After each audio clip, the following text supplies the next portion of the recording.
Kelly Jones from the Stockton Record, and this could be for either of you, both of you.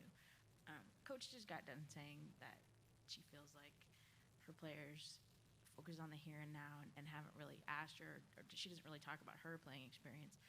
How aware are the both of you about her playing experience, and is that true, or is she kind of just dismissing what she has shared with you about how to prepare for games like this and what her experience was?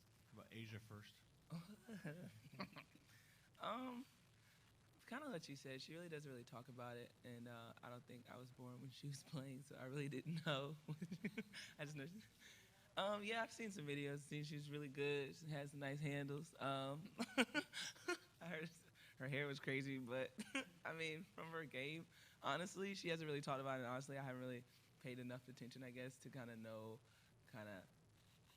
how she kind of rolled, but I know she's a competitor. I know she's wanted to win every game. She's won a lot of games, and I think that's pretty much all I know about her. And Coach Daly's really the type of person that doesn't really talk about her game like that. She really kind of just leaves it kind of to us and let us kind of figure out our own ways of winning and how to I guess, see the game. I mean, same thing. I think she just takes those experiences and puts them through coaching. So, like Asia said, I don't think it's, she talks about her personal experience, but, she puts those experiences into our everyday practice situations. And, every game, I think she takes her experience and just puts that into, her coaching style.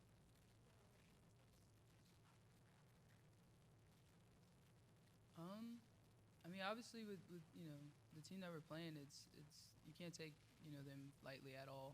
Obviously they're here for a reason. They've earned every single bit of that, and the number next to their name, it means nothing. Honestly, they're just another team that's, like I said, on their way here. So we have to come out and be ready to play. Thanks, Kaela. Next question.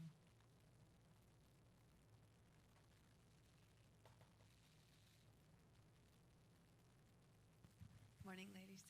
Janie McCauley from Associated Press.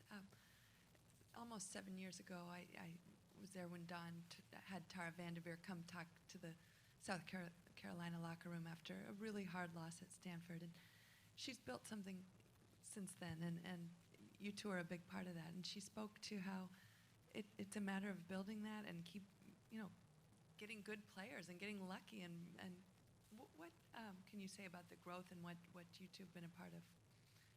Kaela, you want to take that one first? Sure. Obviously I think, I obviously didn't start my college career here, but to sit back and just kind of watch, I think just being within D1 basketball, you watch other games, obviously, you watch other teams, and, you see kind of this whole story kind of unfolding a little bit. Obviously with Asia coming to South Carolina and, Elena and all the players that, she managed to get into South Carolina. For me personally, it wasn't hard to make the decision to come to South Carolina and be a part of that because, I think, Coach and the staff here, they're onto something really special. So for me personally, it's a blessing just to be able to, be a part of it and, hopefully be able to just kind of write our small little part in history of South Carolina women's basketball. Sorry. Just really going off of Kaela, the same thing. It's something special here. I don't think people would have ever thought. I mean, growing up, you kind of know the UConns, the Tennessees, the Stanfords, but kind of growing up and now seeing that South Carolina's a part of that, it's special. And just knowing that I am a part of it and just having a great team and teammates, just building a legacy, and especially with it being in my backyard, it just makes it 10 times better for me. So I just give it all to the coach and coaching staff. They've really, like Kaela said, they've formed something special, and it's just the sky's the limit from here. Morning, Thomas Lawrence from the Stockton Record. This is for both of you. Had you guys heard of Quinnipiac before the past couple of weeks, and have you learned how to say it yet? You want to take that first? No, not really. But looking at film, they're a really decent team. You really can't sleep on them at all, and I don't want to pronounce it. I don't want to mess it up. I just know that they're the Bobcats in Connecticut. So what is the official way? Yeah, how do you say it? Quinnipiac. We've been saying Quinnipiac. Is that Quinnipiac. Cool. I just say QPA. All those other letters gotta go. Okay. Mine. Jordan Culver with the Tallahassee Democrat. Asia, I asked Coach a similar question. It's just about the fan base that you guys have built in South Carolina. For you, having your backyard coming to see you every home game, is it tough now to have to fly across the country and play so far away from that fan base? It is tough. It is. Of course, we have some loyal fans. I know my pastor would cut church short just so he can come to my games. So our fans are really loyal, and it is tough kind of being out here in West and all of them not being there. But we know that they're here. We just have to just go out here and just pretend that they're there, and I think we have enough heart and enough talent that we can take care of business. But it is tough kind of not having your fans out here, but I feel like they're here in spirit. We get the text messages, we get the tweets, we get the Instagram posts, so we know they're there, just maybe not physically. Jeff Owens, Spurs and Feathers. Asia, what went through really for both of you, your mind when you saw Alicia being carried off the court in that last game? How worried were you guys at that moment? I was very worried. At the same time, I know Alicia, and I know she's gonna get over it. Alicia's like my best friend. She's my sister, so it was kind of tough seeing her get through it and looking over at the bench. Her eyes are all red and she's crying, and I'm like, girl, you gotta get together. But I knew she was gonna be okay. She's a soldier. She's tough, so it's kind of good to see her back on the court and doing something that she loves. Asia, do you want to give a shout out will you give us the name of your pastor and the name of the church? Reverend Dr. Jamie O. Graham Sr., St. John Baptist Church. Okay. Yes, ma'am. We can Can you check repeat name and spelling out? with you. Could you spell Wait, what you want me to spell? the last You need name? name and outlet too. Janie McCauley from AP. Sorry. I got you. Jamie, Jamey. Graham, Graham. Yep. And then that's it. Gotcha.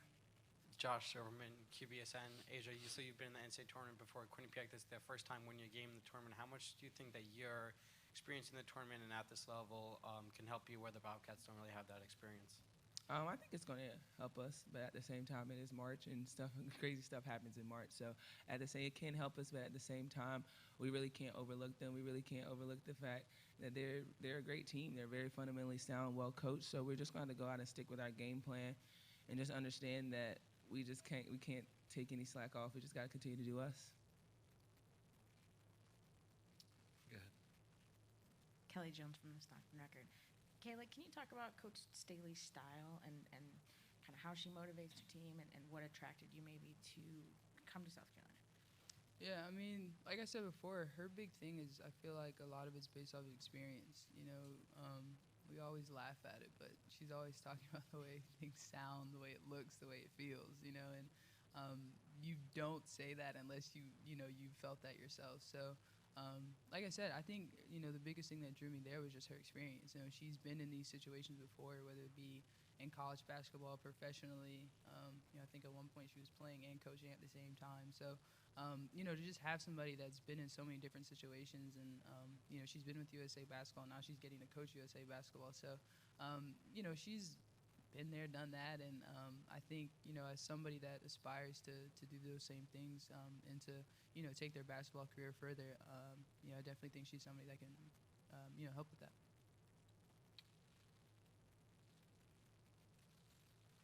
Jeff Owens, Spurs and Feathers. Kaela, kind of a follow-up. You and Alicia both have played big roles on the team after transferring.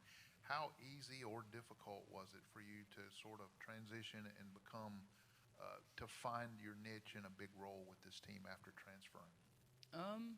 Well, I think last year helps a little bit, getting, you're not so much just thrown into the fire. You kind of get to sit back and watch a little bit. And at the same time, just being in practice, obviously we didn't get to play, but, we definitely practiced and just kind of got a feel for everybody a little bit. But it was a process, I think even up until today, it's still kind of a process. Every game is different. Some days it's Alicia goes off, some days I go, so you roll with whatever happens. And I don't know. It's like I said, it's been a bit of a process, but it's been an exciting one, just because we've gotten to learn so much about ourselves and each other. And I definitely think Alicia and I will be a lot better off, because of this experience. Last question. Janie McCauley from AP. Years ago, Tara Vanderveer also recalled how Dawn would snap a rubber band on her wrist as a player at Virginia whenever she would make a mistake of any kind and snap herself with that rubber band. Does that surprise you ladies at all? And are there any little quirky things she does now, all these years later as a coach, that crack you up? Asia. I think the snapping of the rubber band has just come to her stuffing her mouth with lifesavers.